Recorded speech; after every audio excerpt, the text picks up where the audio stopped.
friend of mine, Sara, used to work night shifts at a small, independently owned hotel in northern England. You know, the kind with just a handful of rooms, creaky wooden floors, and portraits of people long dead hanging in the halls. It was built in the late 1800s, and though it was modernized a bit, it still held on to its Victorian charm, and apparently its ghosts. Sara is not the kind of person who scares easily. Practical, grounded, seen more than her fair share of blood and chaos. But what happened to her one November night shook her so badly, she quit the job 2 days later. It started just after 2 a.m. The hotel was quiet.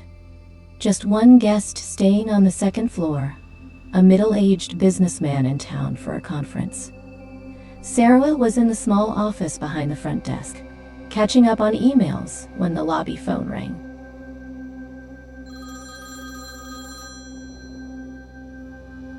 That was already weird. Most guests would call from their rooms, not the lobby phone. She walked out, picked up the receiver. "Front desk," she said. Silence. She waited a second. "Hello?" Still nothing. Just a faint static, like wind, crackling through a distant radio. Then, right as she was about to hang up,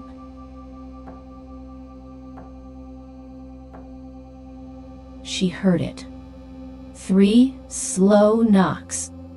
Not on the phone. From the glass front door. She turned toward it. Through the frosted lower panel, she saw a shape. Human-sized. Standing motionless. She put the phone down, walked over, and unlocked the door. It swung open with a groan, and no one was there. The street outside was empty. No cars, no footsteps. The air was icy and dead still. She stepped out, looked both ways. Nothing. Chalking it up to prank kids, or maybe even her imagination. She closed and locked the door. As she turned around, she froze. The lobby phone was off the hook. She was sure she'd set it down. She walked over, hung it up, and stood there for a second, heart beating faster than it should. Then, as she turned to go back to the office,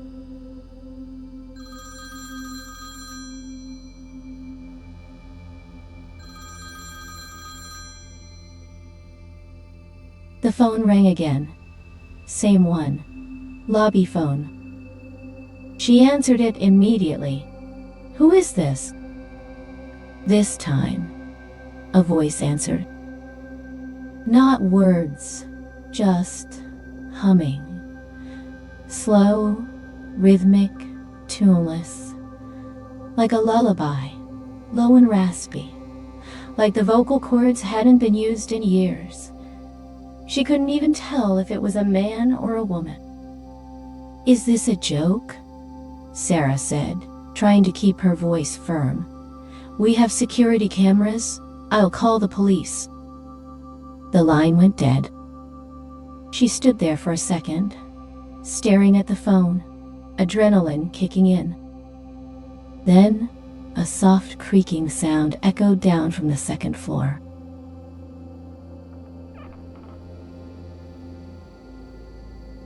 She whipped her head toward the staircase. A single floorboard creaked again.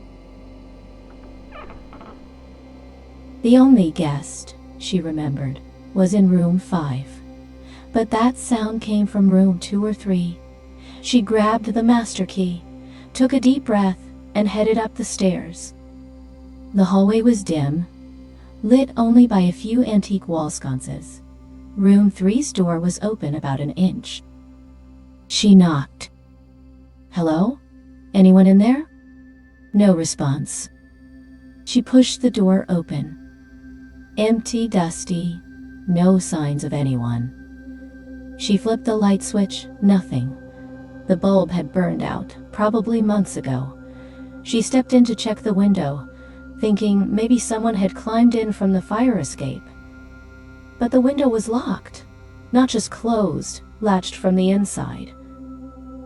She turned to leave, and for just a split second, in the mirror on the far wall, she saw a silhouette behind her. She spun around. No one.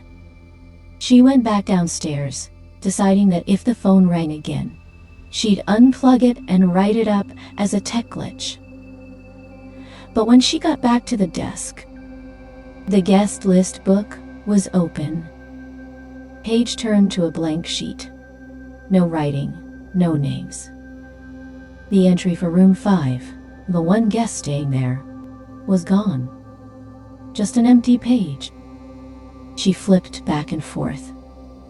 The ink from the previous entries was smudged, like someone had dragged their fingers across it. But room 5's details? Erased.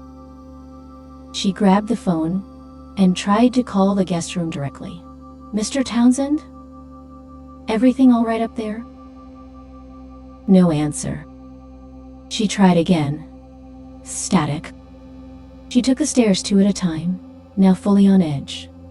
Room 5's door was closed. She knocked loudly. Nothing.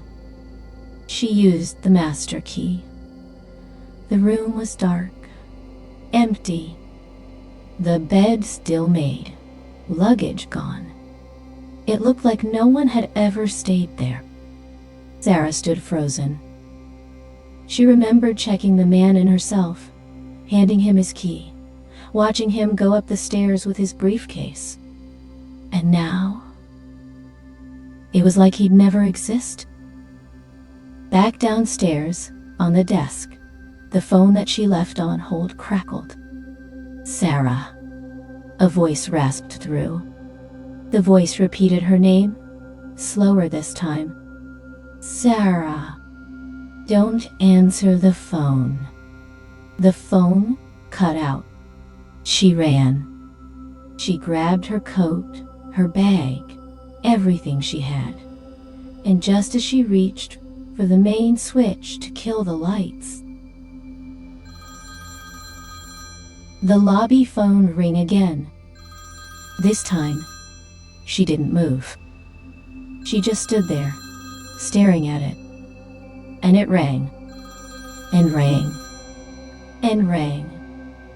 After 10 solid rings, it stopped. The silence that followed was worse than the noise.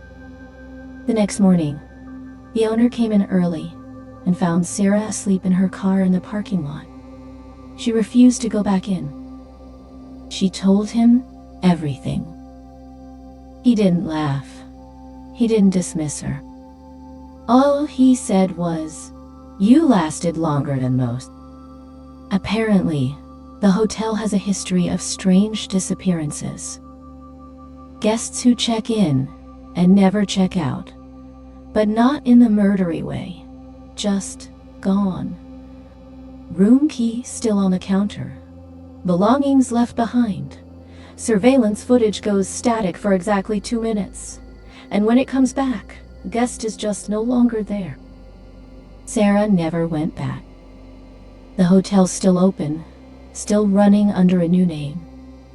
But there's a reason why the lobby phone's been removed completely. And if you ever find yourself in a small Victorian hotel in the north of England, don't answer the phone after midnight, no matter how many times it rings.